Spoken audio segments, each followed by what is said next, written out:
I got so much more.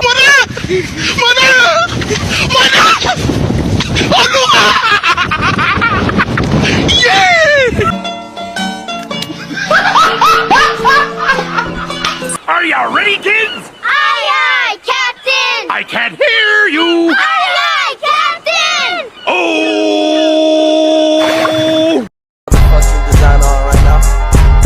Break it down, bring it back, make it clap. I got 3 old thoughts, new block, where that thing. Bitches on my line, and you know. Selamat pagi, siang, dan malam untuk semua penonton yang ada di sana. Perkenalkan, di sini kami kelompok tiga orang. Lanjut, Vika. Kenalan. Oke, halo semuanya. Kenalin nama aku Habibi. Di sini aku Muhammad Fauzan Syarif. Aku di sini di foto pertama. Dan yang terakhir ada aku Ahmad Fadil. Oke, di sini kami akan presentasi mengenai tugas besar pengenalan komputasi. Di sini kita intinya ada 5 poin utama yang akan kita jelaskan. Yang pertama, deskripsi data. Yang kedua, karakteristik data. Yang ketiga, statistik data. Yang keempat, visualisasi. Dan terakhir korelasi. Sekarang lanjut ke yang pertama, deskripsi data. Oke, dimulai dari yang pertama yaitu deskripsi data. Nah, di sini dataset yang kami gunakan itu berisikan data mengenai pengisian daya kendaraan listrik dari 85 user yang tersebar di 25 daerah dan 105 stasiun. Di dataset ini berisikan informasi yang dikumpulkan dari bulan November 2014 sampai dengan bulan Oktober 2015. Nah, informasi yang ingin kami datakan dari dataset ini itu seberapa banyak energi listrik yang digunakan, berapa banyak biaya yang diperlukan untuk mengisi daya kendaraan listrik, seberapa lama user mengisi daya kendaraannya, serta hubungan-hubungan dari masing-masing data. Di dataset yang kami analisis ini menggunakan format CSV. Dataset mengenai pengisian daya kendaraan listrik ini kami dapatkan setelah pencarian di dataset di salah satu platform terbesar saat ini yaitu kaggle.com. Adapun dimensi dataset tersebut yaitu AXB. Dimensi kolom X baris ini kami dapatkan menggunakan bahasa pemrograman Python yang kami aplikasikan di Jupyter Notebook. Adapun penulisan program mencari dimensi dataset itu yang bisa dilihat dalam presentasi. Baik, untuk deskripsi data cukup, dapat dilanjut ke karakteristik data. Baik, selanjutnya kita masuk ke penjelasan mengenai karakteristik data. Jadi, dataset yang kelompok kami gunakan ini berisi 2 kategori atribut, yaitu atribut yang termasuk ke dalam kategorikal dan atribut yang termasuk ke dalam kuantitatif atau numerik. Adapun atribut atau data yang termasuk ke dalam atribut kategorikal yaitu terdiri dari weekday, facility type, platform, month, tools, weather, fry, sat, sun, user ID, location ID, dan juga station ID. Kemudian data yang termasuk ke dalam atribut kuantitatif yaitu terdiri dari session ID yang dia itu termasuk ke dalam binary, kemudian ada KWH total, kemudian ada dollars, ada created, ada ended, start time, end time, dan charge type per hours yang termasuk ke dalam nominal. Nah, selanjutnya ini ada program yang telah kami buat untuk mengecek range dan juga nilai. Jadi untuk atribut yang termasuk ke dalam kategorikal, kita itu akan mengecek nilainya. Dan untuk atribut yang termasuk ke dalam kuantitatif, kita itu akan mengecek range-nya. Jadi ini ada fungsi maksimum dan minimum, yang fungsinya itu menggunakan df max dan df min untuk mengecek range pada atribut kuantitatif. Sebagai contoh itu ada di kolom 1 yang session itu menggunakan maksimum dan minimum. Bisa dilihat saja langsung ya. Dan untuk yang digambar di pojok kanan itu adalah output dari program nilai atribut yang kategorikal. Karena di situ kita mengecek nilainya. Sebagai contohnya itu atribut weekday. Weekday ini termasuk ke dalam atribut kategorikal. Jadi kita cek untuk si data Tuesday itu sebenarnya ada 735 data dalam dataset kami. Kemudian di slide selanjutnya, ini masih output dari program yang telah kami buat. Ini facility type termasuk ke dalam atribut kategorikal. Mungkin untuk contoh atribut range gitu ya, bisa dilihat di kolom 18 yang terus. Jadi itu tuh ada 0 itu, ini masih ke dalam eh, kategorikal. Untuk contoh yang kuantitatif ada di slide selanjutnya. Nah, ini contoh untuk kuantitatif. Jadi, kolom di attribution, nilai maksimumnya itu segitu dan nilai minimumnya itu segitu. Seperti itu. Bisa dilihat sendiri. Oke.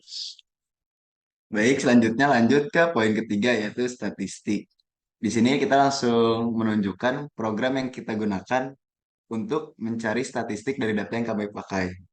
Di sini kita bisa lihat dari di sini tuh ada di program yang kita tunjukin ada tiga program utama. Yang pertama mengambil sampel data urutan paling atas sesuai urutan dari CSV-nya dari datasetnya.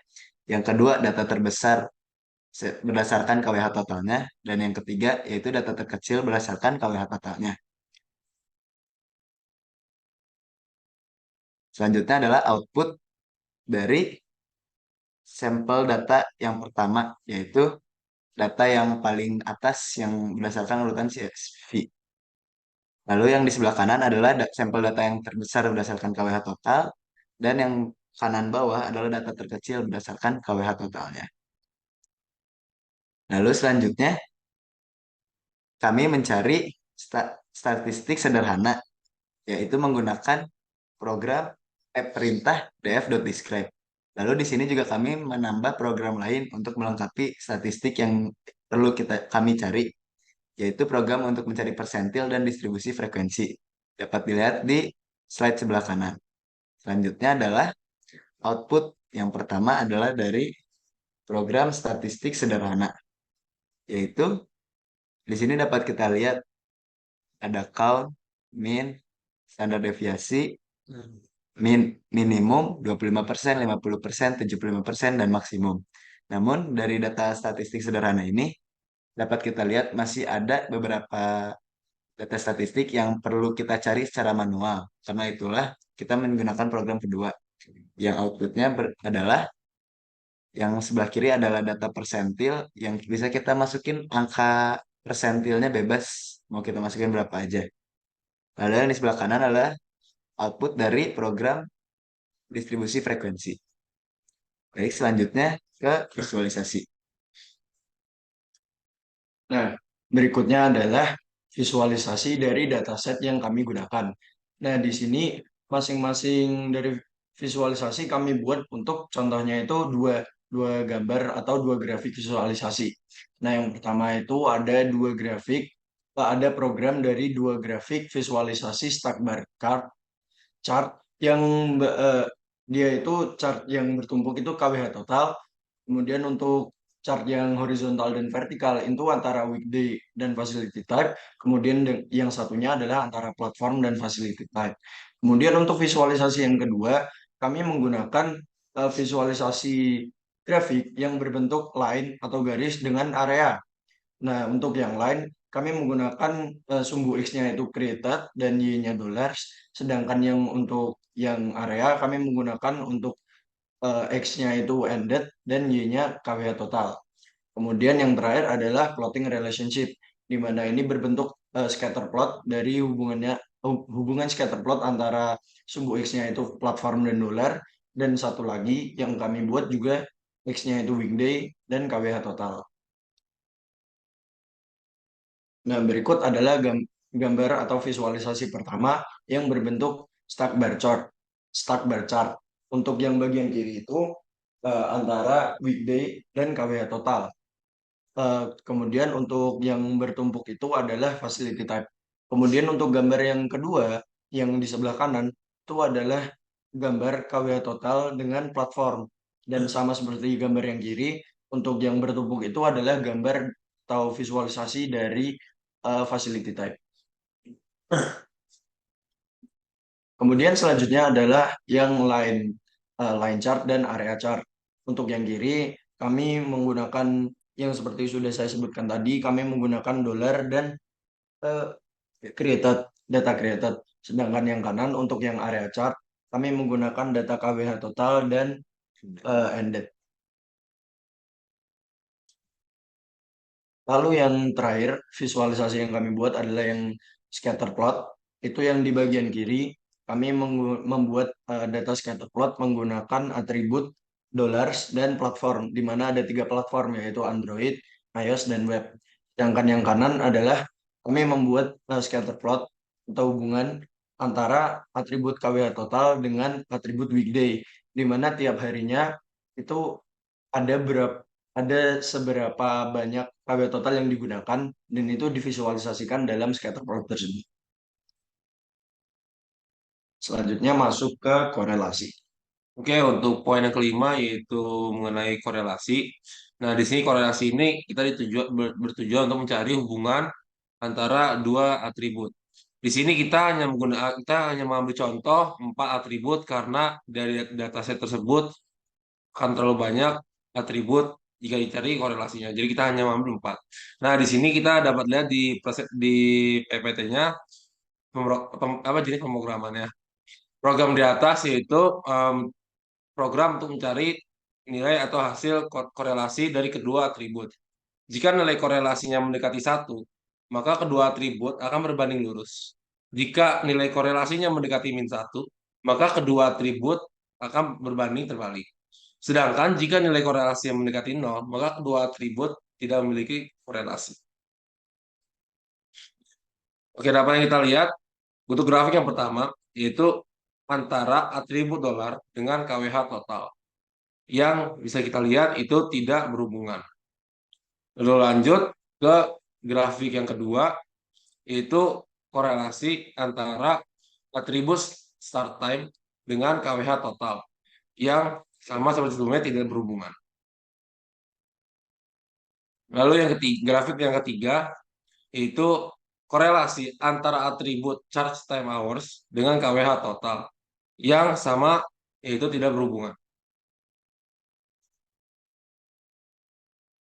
Lalu untuk grafik yang terakhir, korelasi antara atribut charge time hours dengan dolar yang berbanding lurus. Seperti yang dapat kita lihat grafiknya itu dia tegak lurus ke atas.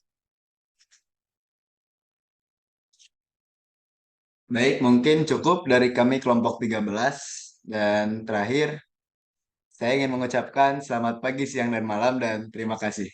Jangan lupa like, comment, and subscribe. Dadah. Dadah.